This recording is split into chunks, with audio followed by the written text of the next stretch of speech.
미국과 이스라엘의 이란 공습으로 시작된 장대한 분노 작전이 마무리됐다고 마코 루비오 미 국무장관이 공식 발표했습니다. 트럼프 대통령은 이란과의 종전 합의에 상당한 진전을 이뤘다며 호르무즈 해협에서의 선박 탈출 작전, 이른바 프로젝트 프리덤도 시작 이틀 만에 중단시켰습니다. 다만 미국의 호르무즈 해협 봉쇄는 계속 유지해서 언제든 방아쇠를 당길 수 있는 조건부 공격 대기에 가깝다는 분석도 나옵니다. 페제시키안 이란 대통령은 미국이 기대하는 일방적 굴복은 불가능하다고 밝혔는데요. 관련 영상 보고 대담 시작합니다. Launch Operation Epic Fury.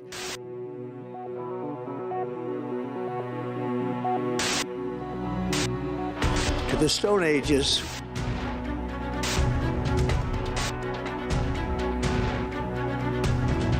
The operation situation to occur, we would prefer the path of peace. 트럼프 대통령은 장선들의 탈출을 돕는 해방 프로젝트를 잠시 중단한다. 이란과 최종 합의를 위한 큰 진전이 이루어졌기 때문이라고. 결국 종전 선언은 법적 시한을 피하려는 구실일 뿐.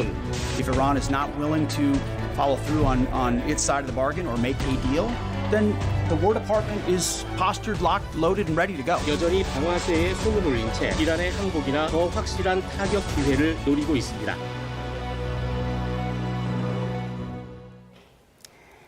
네, 오늘은 부승찬 민주당 의원, 권영진 국민의힘 의원 두 분과 함께합니다. 어서 오십시오. 네, 미국이 장대한 분노 작전 2달 만에 공식 종료를 선언했습니다. 진짜 전쟁이 끝난 걸까요? 종전이라고 보기는 어렵고요. 작전을 종료한 겁니다. 장대한 분노는 원래 대량 공습 작전이었습니다. 그래서 목표도 명확했고요. 그러다 보니까 이제 대량 공습의 어떤 명분, 그다음에 일정 부분 효과를 거뒀다고 판단되기 때문에 작전을 종료한 거로 보면 되겠고요. 종전이라고 보기는 어려운 거죠. 예. 그러니까 오늘 마코 루비오 국무장관이 군사작전은 끝났고 우리는 프로젝트 프리덤 작전만 계속할 거다라고 발표했는데 또 몇 시간 후에 트럼프 대통령이 프로젝트 프리덤, 그 구출 작전도 안 하겠다는 거예요. 그럼 그 장대하게 시작했던 건 어떻게 되는 거죠? 근데 지금은 이제 휴전을 하면서 종전을 위한 협상을 하고 있는 과정이잖아요. 그러니까 1차 협상은 결렬이 됐고 이제 2차 협상을 앞두고 있는데 그런 상으로 보면은 결과적으로는 협상을 통해서 종전으로 갈 수밖에 없는 양측 다 그렇습니다. 미국도 그렇고 이란도 그렇고. 그러나 그러면서 불구하고 종전을 하더라도 종전의 명분과 실리는 챙겨야 될 거 아닙니까? 양쪽 다. 그런데 지금 트럼프 미국 입장에서는 사실은 레임 체인지라는 목표도 불가능하고 또 핵무기의 완전한 제거도 사실상 불가능하게 된 거죠. 그러면은 종전을 위한 명분으로 결국은 호르무즈 해협의 재봉쇄를 통해서 이걸 해결하려고 하는 그게 바로 제가 보건대는 재봉쇄를 하고 그리고 이번에는 이 프리덤 프로젝트라고 하는 해방작전을 시도를 했는데 저는 해방작전 자체가 사실은 이게 효과를 가지기에는 불가능했다고 봅니다. 이게 효과를 가지려면 두 가지 중에 한 가지 조건이 성립이 돼야 돼요. 이란이 호르무즈 해협 봉쇄를 철회하거나 아니면은 미국이 막강한 무력으로 다시 한번 호르무즈 봉쇄하고 있는 이란의 무력을 없애지 않는다면 안 되잖아요. 그런 상황인데 이란 같은 경우는 이 미국이 저 프리덤 프로젝트를 발표하자마자 바로 이제 미사일과 드론 공격을 시작하고 오히려 봉쇄선을 확대하고 그리고 공격도 UAE하고 오만까지 공격하면서 결사항전 이렇게 가면은 미국 입장에서 봐서는 완전히 이걸 다시 전면전으로 가지 않고서는 호르무즈 해협을 이걸 풀 수가 없는 거죠. 그런 면에서 지금 2차 협상도 앞두고 있고 그리고 또 5월 14일 날 이 트럼프와 시진핑 간의 미중 정상회담도 앞두고 있기 때문에 빨리 이 부분들을 이 소득이 없는 전략은 이게 처리하는 것이 좋겠다 이렇게 판단해서 그냥 뭐 아침에 전격적으로 처리한 것 같습니다. 예, 말씀하신 것처럼 미국이 제3국 선박들 다 구출해줄게 이렇게 호기롭게 시작한 게 프로젝트 프리덤인데 예. 시작 이틀 만에 이거 작심 2일도 아니고요. 우리 선박들 그대로 있는데 그냥 작전을 중단하겠다고 한 거예요. 실질적으로 군사적인 측면에서 봤을 때 이 작전이 상당히 어렵죠. 호르무즈 해협 같은 경우는 일단 폭이 좁잖아요. 네. 33km 정도 되고 실제 그 상선들이 운항하는 데는 뭐 전문가에 따라서 다르지만 1km에서 3km 내의 폭에서 움직이는 거잖아요. 네. 그리고 이제 호르무즈 해협으로 미국 무력이 전력이 들어가는 건 불가능하고 네. 그렇기 때문에 이제 호위라는 개념 자체가 맞지 않습니다. 네. 그러면 외곽에서 지원하는 거, 외곽에서 작전 지원하는 거에는 없는 상황이거든요.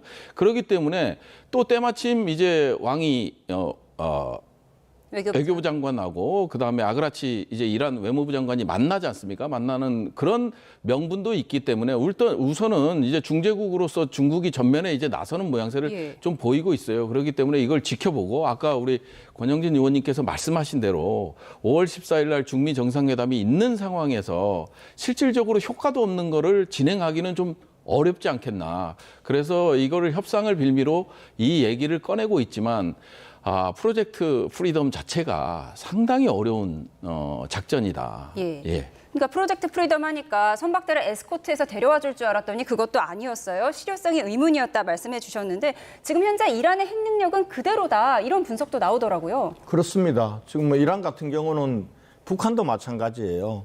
북한도 이 핵은 체제라고 생각하듯이 지금 현재 이란 같은 경우는 저 걸프만 국가에서 미국 친미 국가들에게 포위되어 있는 상황 아닙니까? 그런 상황에서 쉽게 핵을 포기할 수 없죠. 만약에 체제에 대한 어떤 보장을 받지 않고서는 핵무기 자체는 쉽게 포기하지 않을 겁니다. 그런 면에서 제가 보건대는 이 지금 현재 저걸 포기시키려면은 레짐을 바꾸든지 신정 체제를 완전히 무력화시켜 버리든지 아니면은 지상전을 통해서 이 고농축 우라늄을 그냥 가지고 가는 거죠. 그러니까 자기들이 안 내놓으면 가지고 가겠다라고 얘기했는데 가지고 가는 작전은 이제는 안 되는 거예요. 저기 이 지상전을 통해서 한다는 건 거의 불가능하다는 게 이제 판명이 됐기 때문에 협상을 통해서 저걸 갖고 와야 되는데 지금 현재의 협상을 통해서는 이란이 내주지 않죠. 체제 보장이라는 게 돼야 되는 상황이기 때문에 아마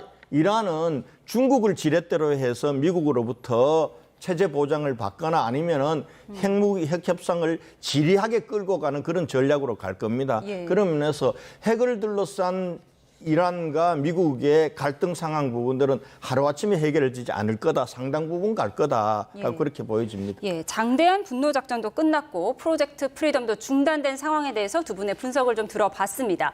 그런가 하면 그제 호르무즈 해협에서 화재가 발생한 우리 선박 나무호 곧 두바이항으로 예인될 예정인데요. 외부 공격을 받은 건지 아니면 선박 자체 문제로 폭발이 났는지 아직 원인은 분명치 않습니다. 화면 함께 보시죠.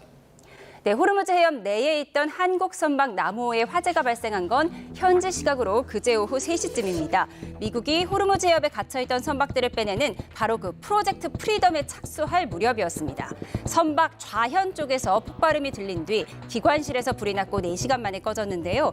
오늘 예인선 계약이 완료돼 곧 두바이항으로 옮겨져 사고 원인 조사가 시작될 예정입니다. 추정되는 원인은 이란의 공격설. 트럼프 대통령이 주장하지만 이란은 증거가 없다며 부인하고 있죠. 동시에 이란이나 미국이 다른 데 쏘려다가 잘못 쏜 오폭의 가능성, 그리고 우리 선박 자체의 결함으로 폭발했을 가능성도 있습니다. 기관실 좌연에서 뭐 폭발음과 물보라가 이제 관찰됐다고 이제 하는 점은 이제 외부 충격 가능성을 또 시사하는 부분이긴 합니다. 근데 오만만에서 울퉁불퉁한 구형 모양으로 이제 추정되는 그런 물체가 이제 떠다닌다고 이제 기뢰로 의심된다, 조심해라라는 이제 항행 안전 뭐 정보 같은 것들을 이제 공유를 했었으니까 그런 것만 보더라도 조금은 가능성이 아예 없는 거는 아닌 것 같습니다.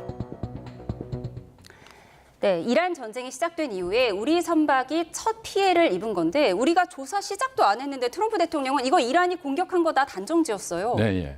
그만큼 급박한 거죠. 지금 어느 국가도 뭐 이제 이번 명분 없는 전쟁에 참여를 하지 않고 있고 실질적으로 미국 입장에서 봤을 땐 기뢰 제거 능력이 상당히 떨어지는 해군력을 갖고 있어요. 기뢰 제거 능력이 또 월등한 데는 일본하고 한국 정도가 이제 동맹국 중에서는 월등하다고 보고 그다음에 이제 유럽이 그다음으로 이제 기뢰 제거 작업에 이제 능한 실력을 보여주고 있는데 그런 상황에서 지금 유럽 같은 경우는 아예 개입하지 않겠다고 선언하면서 뭐 자동차 관세를 다시 25%로 올리고 주독 미군을 5천 명 철수시킨다는 이런 압박까지 가해지고 있는 상황이잖아요. 그렇기 때문에 미국 입장에서는 동맹국들이 참여하는 전쟁이 돼야 되는데 실질적으로 동맹국이 전혀 안 들어오거든요. 그러면은 트럼프 입장에서는 여기서 남호가 사고 난 거는 결국 이란밖에 없다라는 거죠. 이란밖에 없기 때문에 한국이 선박이 한국 국적의 선적의 선박이 이게 공격을 받았는데 니네가 이제 안 들어올 명분이 없다고 이게 조급함의 행동이라고 보여져요. 지금 트럼프 입장에서는 계속 고립되고 있는 상황이거든요. 지난번에 말씀드렸다시피 결국은 이란에 대한 고사작전을 하겠다고 했는데 트럼프 입장에서는 점점점 고립되고 어느 국가 하나 트럼프의 어떤 작전에 동조하거나 참여하는 것들이 전혀 없고 그다음에 이게 유럽이나 우리 한국이나 일본, 인도, 호주 같은 경우에는 어떤 방식으로 나가냐면 종전 후에 자유항행 작전을 수행하는 데 이제 포커스를 맞추고 있는 상황이잖아요. 일단 이 전쟁은 외교로서 풀고 종전 후에 호르무즈 해협 내에 있는 위험 요소들을 제거하는 그런 작전으로 간다고 본다면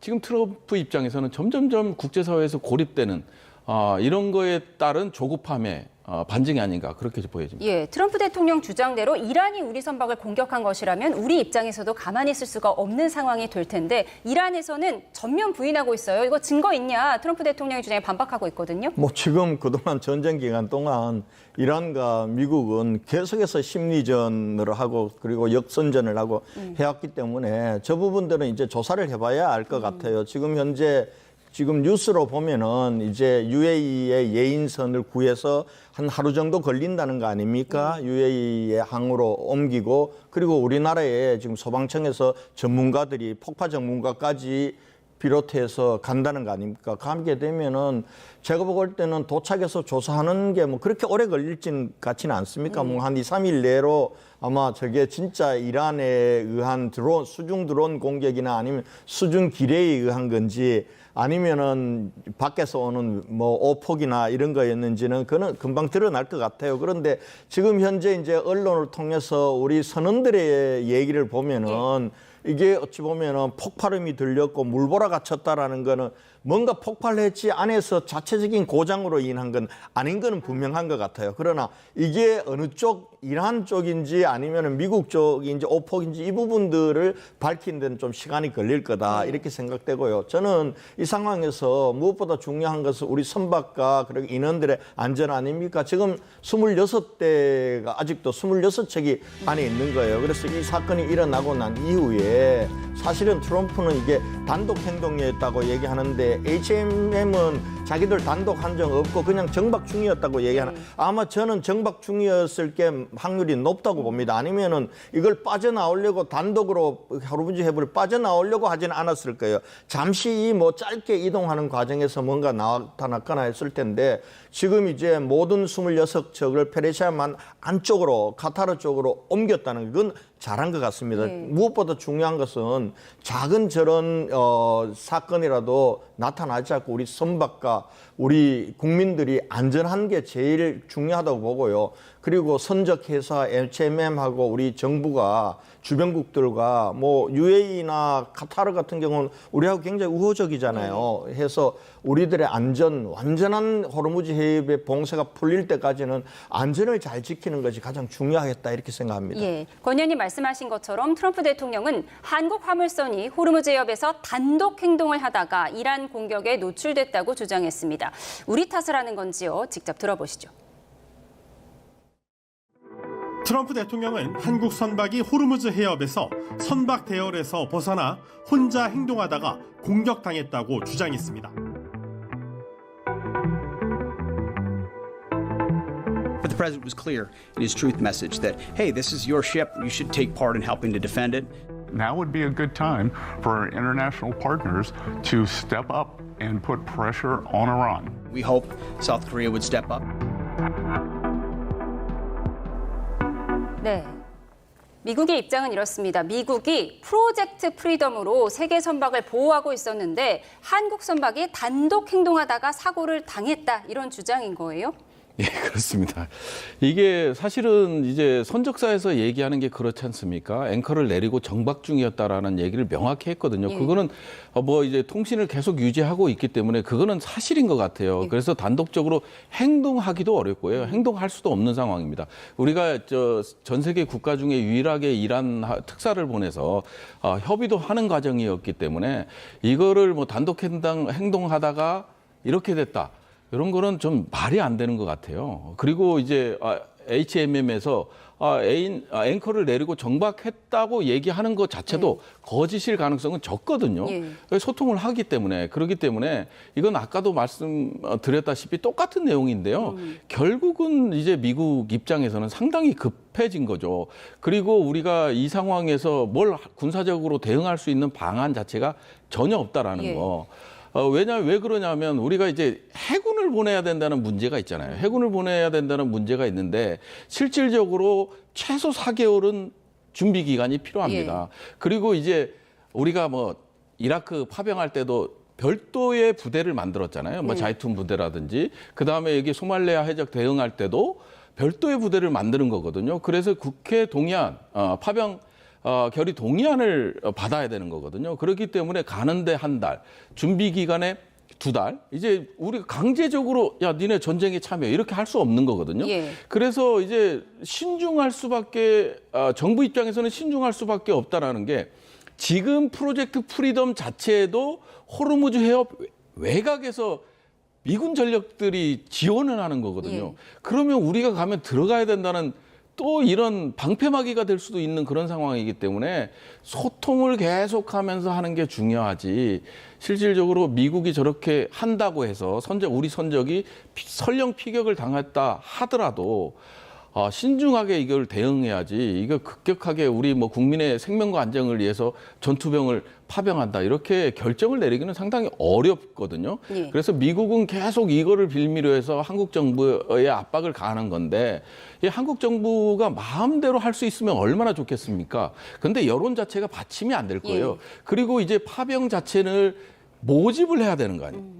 이게 강제가 아닙니다. 다른 전장으로 가는 거기 때문에 병도 모집을 해야 되고요. 간부들도 모집해서 가는 거기 때문에 그리고 실질적으로 이 전투단이 가게 된다면 우리 그 대북 억지력 자체가 또 약화될 수 있는 상황으로 갈 수 있는 거거든요. 그런 점들을 종합적으로 고려해서 국제사회와 연대해서 같은 방향으로 대응하는 게 옳지 않나 하는 생각이 들어요. 한국 선박 너네 사고 당한 거 한국이 독자 행동했기 때문이야. 자꾸 우리 탓을 하는 이유가 한국도 미국의 작전에 참여하라고 압박하는 거잖아요. 근데 프로젝트 프리덤 자체가 중단이 됐으니까 우리는 참여하지 않아도 된다. 참여를 검토하지 않는다라는 게 조금 전 청와대에서 밝힌 내용이에요. 그래요. 지금 이번 이란 전쟁 과정에서 전례 없이 그동안 이제 동맹국이라 하던 뭐 EU라든지 또 일본이나 미국이 트럼프 뜻대로 움직여지지 않잖아요. 근데 트럼프 뜻대로 움직일 수가 없는 거죠. 이 전쟁 시작할 때 한번 상의하거나 뭐 이렇게 한 것도 아니고 또 이게 이제 우리 동맹국이 침략받는 전쟁도 아니고 이렇잖아요. 이런 상황인데 여기에 뭐 이 우리 파병을 하라라고 하는 걸 우리가 그렇게 선뜻 들어줄 수는 없는 거죠. 그런데 이제 어차피 트럼프의 임기는 2029년 1월까지입니다. 우리 한미동맹은 굉장히 중요해요. 이럴 때 저는 늘 이 프로그램에 나와서 얘기를 했지만은 립 서비스는 잘하되 행동은 굉장히 신중하게 하자. 예를 들면은 정말 이란의 핵 위협으로부터 중동과 세계를 구하려는 트럼프와 미국의 노력은 존중한다.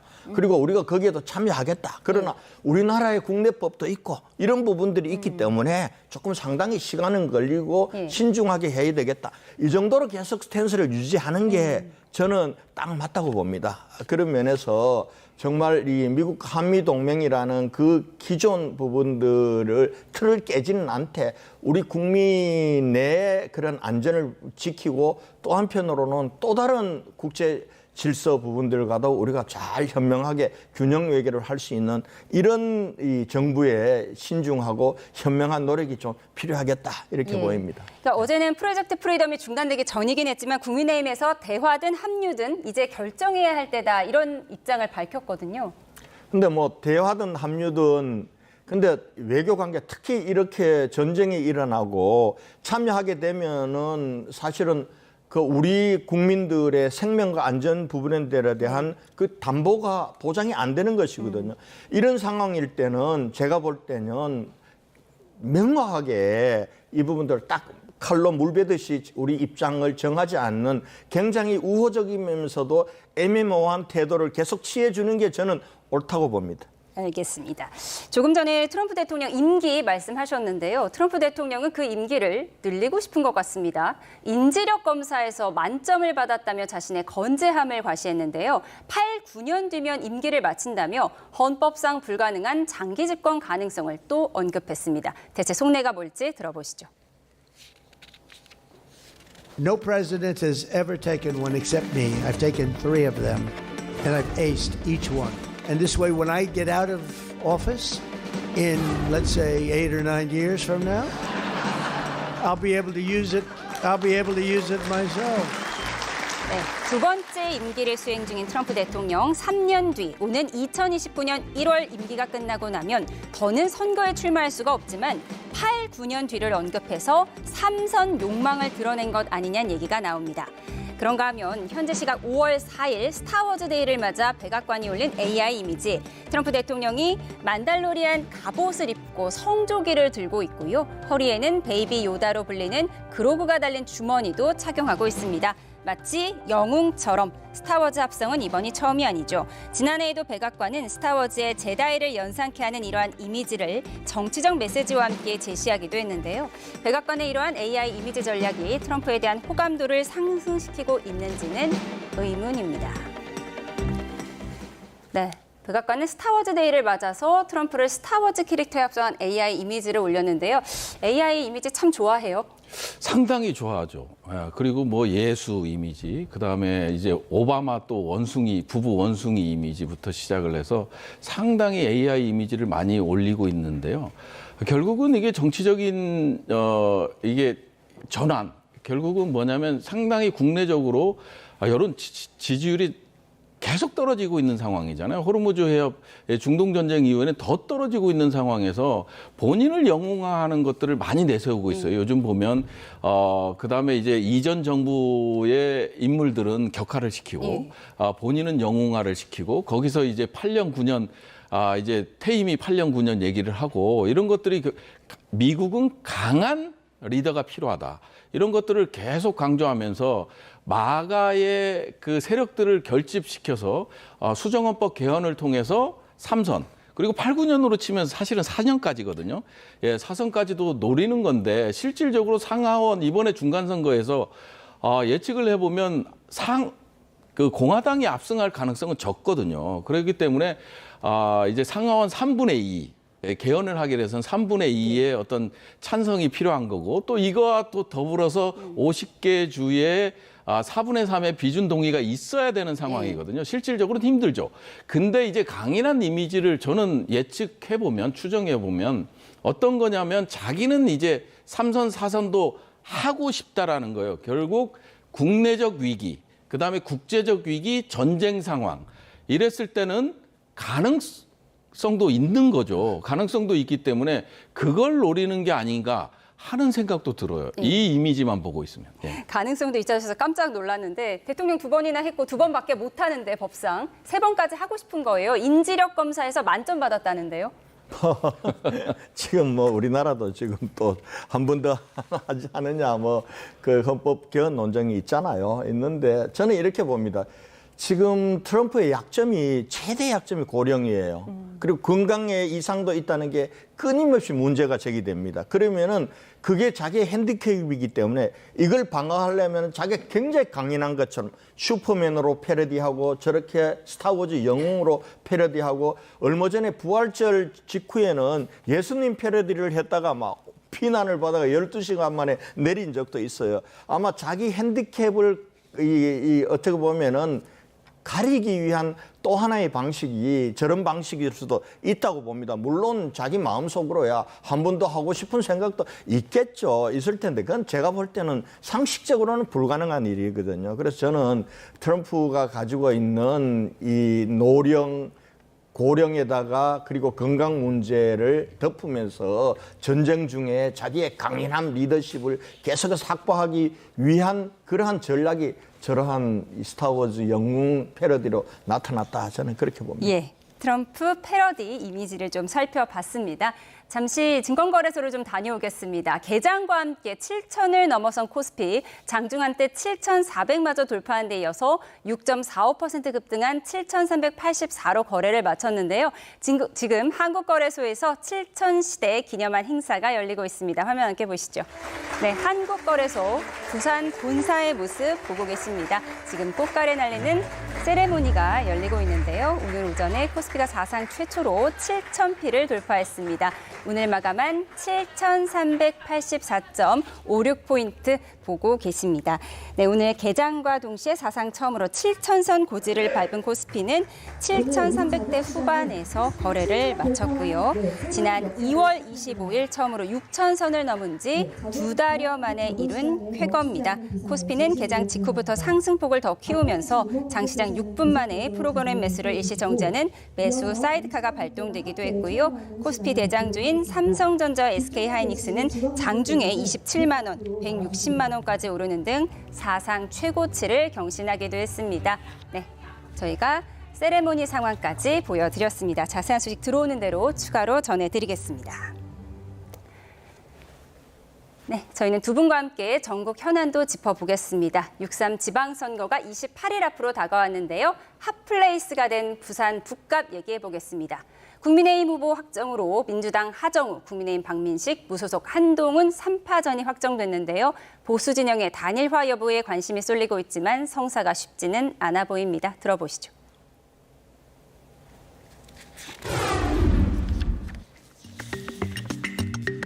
수단과 방법을 가리지 않고 저는 단일화를 해야 된다. 그렇게 생각합니다. 단일화 가능성은 제로입니다. 단일화 더 이상 희망회로 돌리지 마십시오. 민주당에 지더라도 한동훈만은 맞겠다는 그 정신 상태를 문제 삼고 싶습니다. 네, 그런가 하면 친한계인 한지아 의원이 예비후보 등록을 마친 한동훈 후보를 격려 방문한 걸 두고 장동혁 대표는 사실상 징계를 시사했는데요. 공교롭게도 박민식 한동훈 후보의 개소식과 출정식이 일요일 오후 2시로 겹치는 가운데 한동훈 후보 행사에 참석하겠다고 밝힌 친한계 의원이 적지 않아서 향후 파장이 만만치 않을 듯합니다.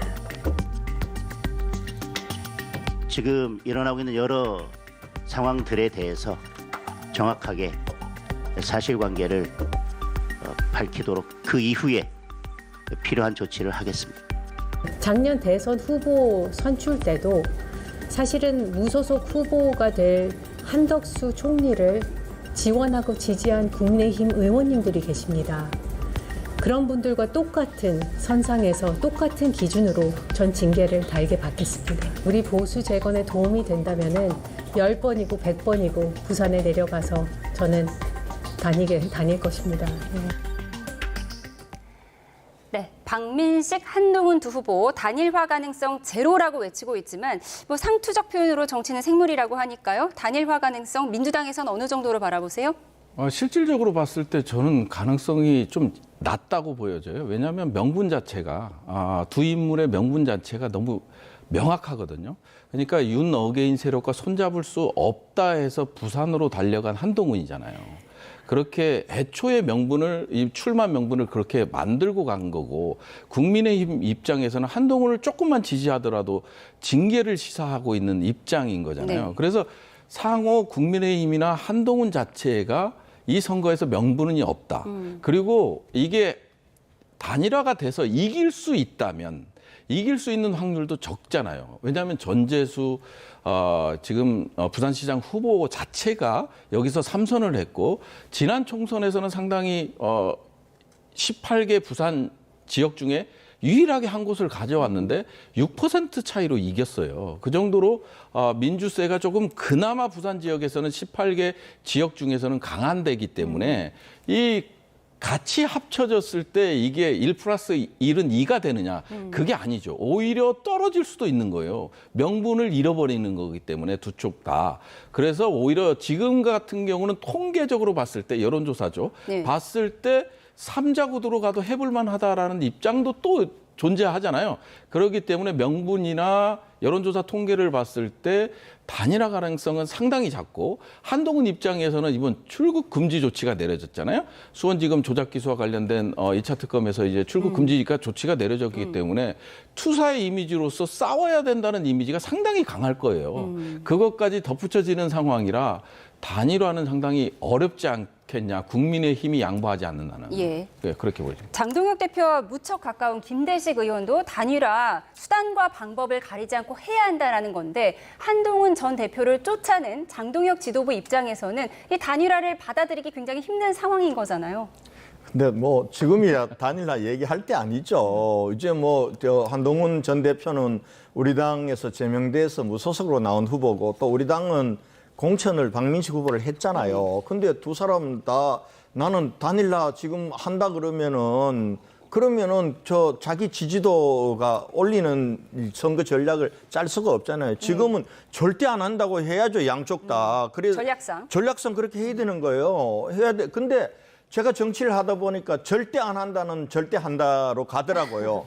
이때까지 선거 때마다 무소속 후보들이 나왔어요. 우리 당에서 저 후보 돼도 우리는 절대 우리 당으로 안 받아들입니다. 얘기했지만 당선되고 나면은 단 한 명 예비 없이 다 받아들였습니다. 그런 상황이기 때문에 저는 지금 저 박민식 후보나 우리 당에서 당권파 주류들이 절대 단일화 없다. 한동훈 후보도 단일화 한다 얘기를 안 해요. 적어도 안 한다 그럴 거예요. 근데 만약에 가다가 이 한동훈 후보도 그렇고 박민식 후보도 박민식을 이기기 위해서 한동훈이 나온 거나 한동훈을 이기기 위해서 박민식이 나온 게 아니잖아요. 하정우를 이기기 위해서 나왔단 말이에요. 근데 둘이가 분열했을 경우에 무조건 하정우가 되겠다. 둘이가 합치면 이긴다 그러면은 제가 보건대는 그거 합치지 않을 수 없을 거예요. 결국은 할 것이다. 결국은 그러나 지금은 절대 안 한다고 해야죠. 그리고 자기가 우선 주도권, 단일화의 주도권을 잡기 위한 그 여론을 모으는 작업을 지금 해야죠. 지금은 단일화 한다라는 단일화에 응하는 후보가 약체 후보가 되는 거예요. 그래서 지금은 절대 안 한다가 맞습니다. 지금은. 그러나 그거는 반드시 하는 게 될 거예요. 제가 보건대는. 지금은 절대 안 한다고 하지만 결국은 절대 한다로 갈 것이다라는 분석을 주셨는데 공교롭게도 일요일 오후 2시에 동시에 두 후보가 선거사무소 개소식을 한단 말이에요. 근데 친한동훈계 의원들은 지금 한동훈 전 대표를 찾아간다고 예상하고 있어요. 예. 실질적으로 우리가 이제 단일화를 하게 될 때는 인물에 따라서 좀 다른 것 같아요. 이제 한동훈이라는 인물 자체가 과연 국민의힘에서 받아들일 수 있느냐 이게 정말 이제 변수거든요. 한동훈은 그래도 계속 대선 후보로 올라오는 후보고, 그 다음에 이제 국민의힘 입장에서는 약간 배신자 프레임도 있는 후보거든요. 그러면 한동훈 입장에서는 단일화는 거북할 수밖에 없는 거예요. 정치 인생이 끝날 수도 있는 거거든요. 본인의 이제 앞길에 이런 것도 있고, 그 다음에 이제 국민의힘에서는 결국 박민식 후보를 공천을 확정시켰잖아요. 그동안의 여론조사는 사실은 약간 무의미한 것도 정당의 후보가 아니었기 때문에, 그래서 앞으로 이제 박민식 후보의 여론조사가 어떻게 요동칠지 이런 것도 봐야 되고, 그 다음에 이번에 박민식과 한동훈은 정말 보수 진영에서의 개소식은 세대결의 정점인 거죠. 예. 그렇기 때문에 완전히 목숨을 건 한판 승부가 이제 이번 개소식에서 일어나지 않을까. 예, 도보로 10분 거리 사이에서 이루어지는 두 후보의 개소식도 볼만할 것 같습니다. 지금까지 부승찬 민주당 의원, 권영진 국민의힘 의원 두 분과 함께했습니다. 고맙습니다.